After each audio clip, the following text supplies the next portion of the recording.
asking what is the greatest common factor of 45 and 75. So let's see. So I want to find the greatest common factor of these two numbers. I have 45 and I have 75 here.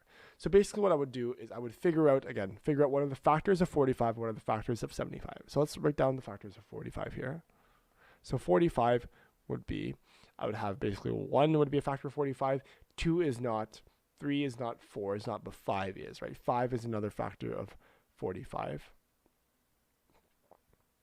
5 is a factor of 45 here.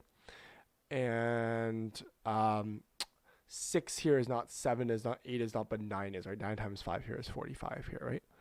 I have 9 as well.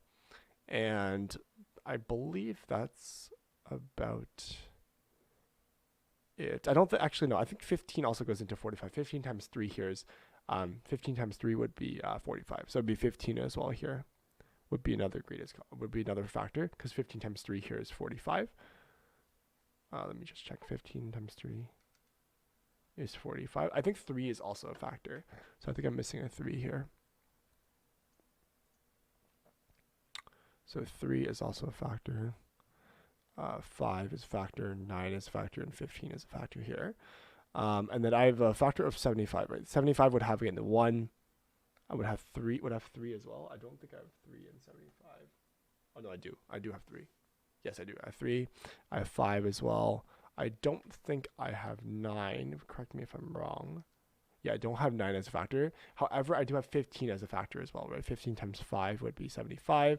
And then I would have 25 as a factor as well, right? 25 times 3 would have been, would be 75 here. So I'm looking at the greatest common factor. I'm just looking at these two terms here. What is my greatest common factor? In this case, it's 15, right? 15 is my largest number here, and it's also common here, right? So 15 here would be my answer, and they have it correct as well. It's simply just a product of 3 and 5 here, right? Products of 3 and 5 and 3 and 5 here. So these are my greatest common factors. 15 here is my greatest common factor between 45 and 75. Solution is correct. Good explanation.